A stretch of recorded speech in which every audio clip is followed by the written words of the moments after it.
Hello everyone and welcome to County Perspective. This show focuses on Frederick County government, local programs and events, and the Frederick County community. I'm your host Brandon Rosa and thank you for joining me.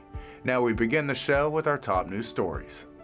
Frederick County is looking at how to redesign career and technical education to meet the needs of employers in the years ahead. County Executive Jessica Fitzwater convened a group of partners to kick off the Career and Technical Education Master Plan study. The group met for the first time on February 19th at Winchester Hall. The initiative aims to assess current CTE resources, programs, and spaces while planning for future workforce needs. Partner organizations like Frederick County Public Schools, Frederick Community College, and the Chamber of Commerce participated. The study aligns with the blueprint for Maryland's future and seeks to optimize program planning, funding, and use of space. The meeting provided the public with an opportunity to learn about the initiative and offer feedback to shape the future of CTE programs in the county.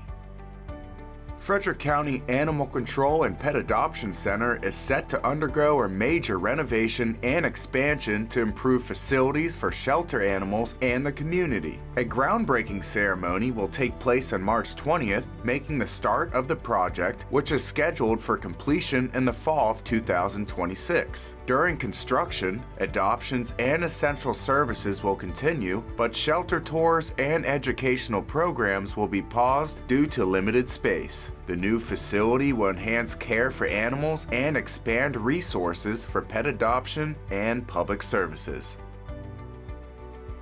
Frederick County government hosted its annual Black History Month celebration on February 20th at Winchester Hall. This year's theme, African Americans and Labor, highlighted the impact of Black workers throughout history. The event featured a proclamation from Frederick County Executive Jessica Fitzwater, along with special speakers and performances that honored Black culture and contributions. I think it's very important for different members of the community to participate in events like this. Obviously today we're celebrating Black History Month, but it's important to celebrate all the unique cultures that make up Frederick County. It really helps to pull the community as a whole together. Community members gathered for the family-friendly celebration, which showcased the rich history of African Americans in Frederick County. If you would like to watch the event, visit frederickcountymd.gov/FCG TV. The Frederick County Division of Aging and Independence offers a variety of activities designed to keep seniors healthy. One of those activities has become quite the trend around the country. Now, this sport is similar to tennis, but has different rules: a paddle and a pickleball. That's right, folks. The Division of Aging and Independence hosts pickleball. Now, I had the chance to visit the Emmitsburg Senior Center to catch all of the action on the court. Let's check it out.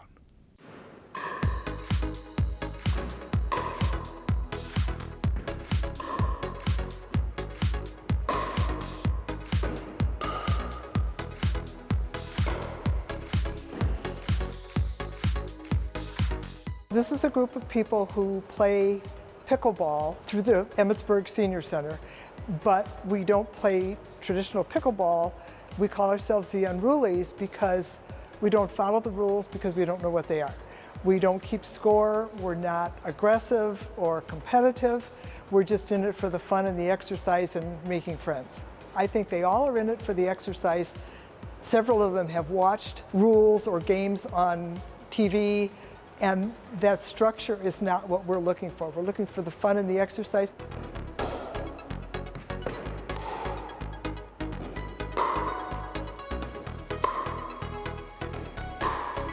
We have a 2-hour block, but sometimes people can't make it at 1. Today, Nancy and Alex weren't able to get here till almost 1:30, and some of the people had to leave early. So we're very flexible. We play with whoever we've got. If we have enough people, we set up a second net. We are here on Wednesdays from 1 to 3, and then there's another smaller group that sometimes has people play on Fridays from 12:30 to 2:30.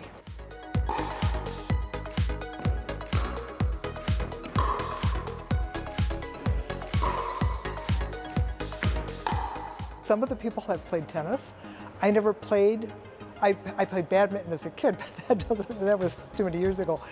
And so it was the eye-hand coordination, because you really have to be aware of where the ball is and where your paddle is going to hit the ball. And of course, we miss it a lot, which is, but we laugh about it. So, but I think the hardest thing was learning that eye-hand coordination. And even for people who play tennis, the tennis racket is a different size than the pickleball paddle. So that makes a difference too for people who are trying to transition from one to the other.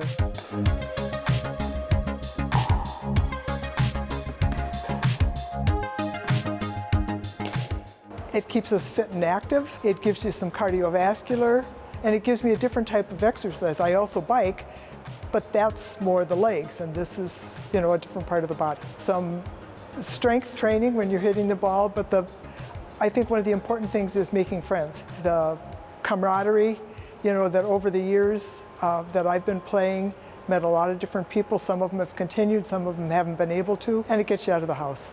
Just contact the Senior Center here in Emmitsburg. We go downstairs, we sign in so they know that we're here. We bring up the nets, we set up our own net or nets depending on how many we need. We take it down when we're done playing, and then we sign out just so they know we're out of the building. But there's no cost either to do general activities through the Senior Center or for playing pickleball. It's all through the county. Come out and enjoy it. If you're looking for something that isn't too structured, this might be the place for you. Come and give us a try. We've had a lot of people who come for one day, try it, they like it, they join us, or they feel that that's not quite the right thing, but we welcome anybody.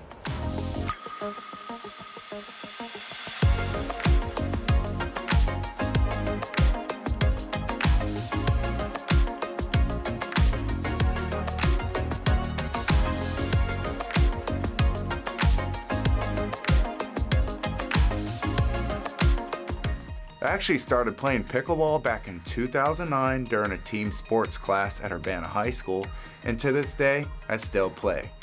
I even got my wife into the sport now too. Now we've reached the halfway point of the show, so we're going to take a quick break, but don't go anywhere because there's much more ahead in this episode of County Perspective. We'll be right back.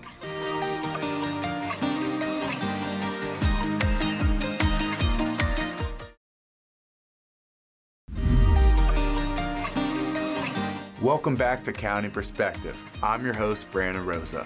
Before we learn about antiquing in Frederick, let's see which fur baby is looking for a forever home in this episode's Pet of the Week.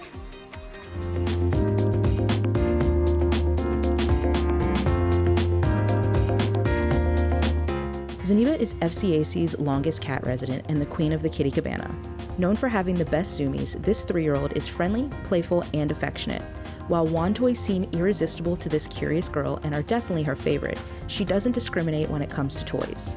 She's not all go, go, go though. She also enjoys relaxing in the window and of course taking cat naps. Zen gets along well with people and cats of all ages, but she's never afraid to unleash her tortitude and enforce her boundaries when she needs to. To learn more about Zeniba and our adoption process, call Frederick County Animal Control and Pet Adoption Center at 301-600-1546. Our next segment in the show is a personal favorite. Recently, FCG TV explored several antique shops around the county. Let's dive right into the newest episode of Destination Frederick County.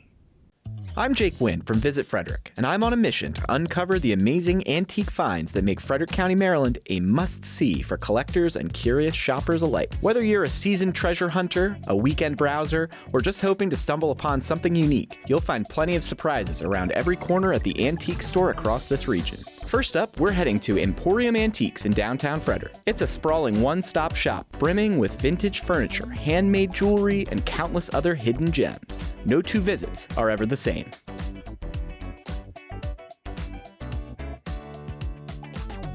Would you mind taking me around, showing me some of the booths? Yeah, let's do it.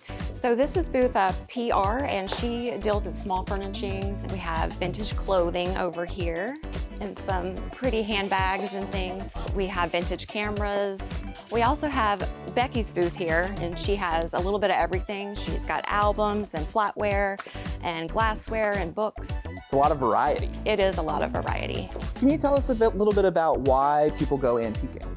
People go antiquing because it's just really fun to get away from the everyday thing, either going out to restaurants or going to the movies. It's just a little bit something different that people can do.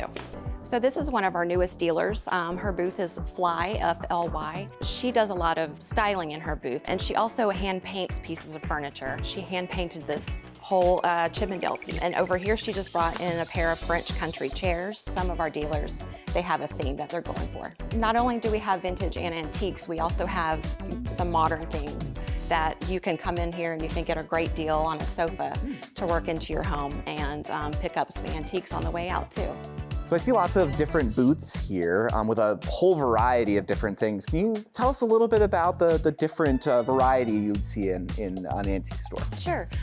We have about 70 different dealers, and they all do a little bit something different. There's definitely something for everybody in our store, whether it's mid-century modern, Chinese Chippendale, European, funky stuff, industrial. We have something for everybody. So this is one of my favorite paintings in the shop right now. It's done in a trompe-l'oeil style, which is like a 2-3-dimensional kind of a thing where it feels like you're actually in the painting. It feels like some of the items are coming out at you. It's one of my favorite pieces. Curiosity, what makes Frederick a good place to go for antiquers? So Frederick is right in the center of the DMV area, and of course, it's in historic, beautiful downtown Frederick, Maryland. So many restaurants and shops. We are 55,000 square feet of vintage goodness, and so why would you not want to come? So this is the consignment section of our store. You have a mix of vintage and antiques and modern things, and it's just a section of our store where people like you and me can consign our items. Well, thank you so much for showing us around the store today. Thanks for coming. We're making our way to northern Frederick County to the Emmitsburg Antique Mall, a huge space packed floor to ceiling with relics and collectibles that each tell their own story. This is where the thrill of the hunt really comes alive.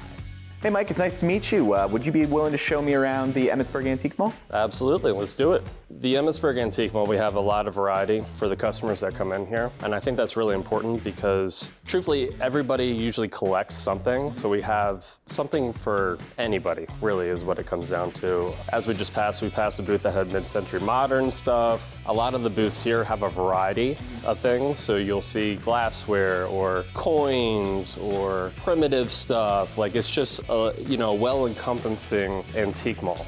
So we're pretty close to Gettysburg, Pennsylvania here, right? So you have some Civil War history items as well? Absolutely, yeah, we do, which is pretty neat. I mean, we just passed the booth. They have some old rifles, Civil War bullets. It's fascinating to be so close to Gettysburg and see these items come through because it's such a unique part of American history. Do you have any kind of advice for someone who maybe is new to antiquing, of things that they should be looking for when they come into an antique mall like this?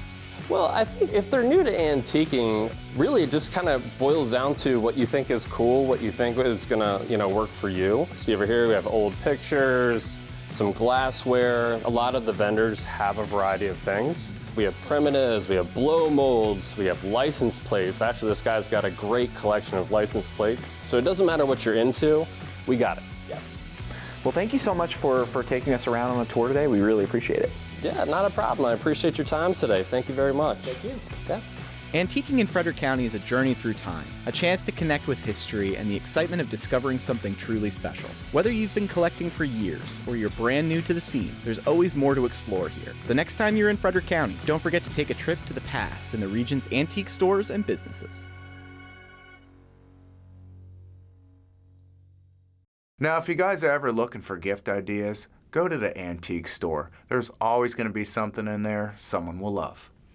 Now it's time in the show to see what activities and programs county divisions and departments are hosting in the next few weeks in this episode's calendar of events.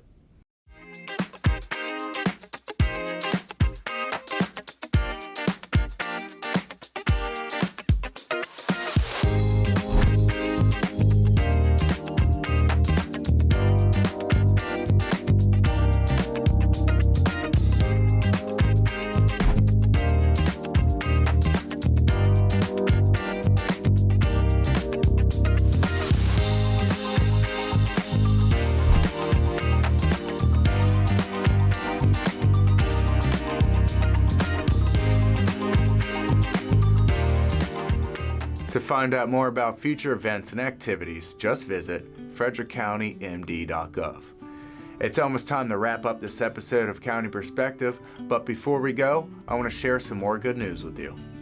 The Frederick County Sheriff's Office announced the launch of their Unmanned Aircraft System, or drone program, to enhance public safety, operational efficiency, and overall effectiveness in law enforcement activities. Instead of focusing on cinematography like we do here at FCG TV with our drones, the Sheriff's Office will be using a Skydio drone with thermal capabilities for rapid coverage of large areas, aiding in search and rescue efforts, public event monitoring, and disaster surveys. One of the reasons the Sheriff's Office decided to launch a drone program was because drones are cheaper to operate and maintain than utilizing helicopters in law enforcement functions. If you would like more information about the drone program, contact Public Information Officer Katie Robine at 227-223-9990.